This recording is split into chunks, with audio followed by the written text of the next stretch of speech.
Now, it's the 10th day of the Israel-Hamas war. The Israeli military is preparing for the next stages of the war against the Hamas militant group, while humanitarian crisis still looms over Gaza. In the latest, US President Joe Biden said in an interview that any move by Israel to occupy the Gaza Strip again would be a big mistake. I think it'd be a big mistake. Look, what happened in Gaza, in my view, is Hamas and the extreme elements of Hamas don't represent all the Palestinian people. And I think that it would be a mistake for Israel to occupy Gaza again. But to going in and taking out the extremists, the Hezbollah is up north, but Hamas down south is a necessary requirement. US and Israeli officials are also discussing the possibility of US President Joe Biden visiting Israel at the invitation of Israeli Prime Minister Benjamin Netanyahu. A visit by Biden will show support for the biggest US ally in West Asia. The White House, however, has denied any comments on this. US Secretary of State Antony Blinken continued his outreach activities in West Asian region. He completed his six-nation tour with a visit to Jordan. Blinken says the nations in the region believe any spillover of the Israel-Hamas conflict must be averted.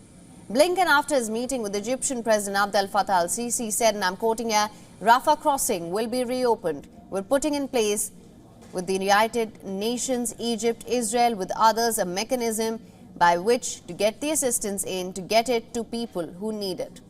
Blinken did not give a specific timeline for the crossing to reopen.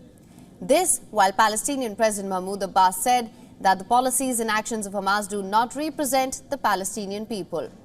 Staying with diplomacy, Iran has also warned Israel of escalation if it failed to end aggression against Palestinians and stated the resistance front can defend itself. So far, 1,400 people have been killed in the Hamas attacks, and most of them civilians. Meanwhile, Israel's attacks in the days since have flattened neighborhoods and has killed at least 2,670 people in Gaza, majority ordinary Palestinians.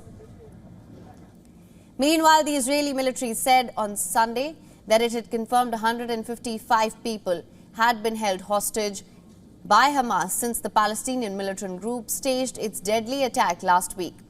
Foreign nationals currently in Gaza can cross over to Egypt starting tomorrow, this according to the Palestinian embassy. These nationals carry dual nationality and can cross over to Egypt. According to the Palestinian embassy, foreign nationals will be able to cross the border into Egypt starting 9 a.m. local time. Humanitarian aid will also begin crossing into Gaza during this period. Meanwhile, Israel said it's restoring water supply to southern parts of Gaza. Israeli Minister of Energy and Infrastructure, this move will help push civilians to move south and would make it possible to tighten Israel's siege on Gaza. And this comes as sound of massive blasts continue to be heard in Gaza as an Israeli ground offensive looms. Meanwhile, the Israeli army has released footage of strikes on what it says is a Hezbollah military position in Lebanon.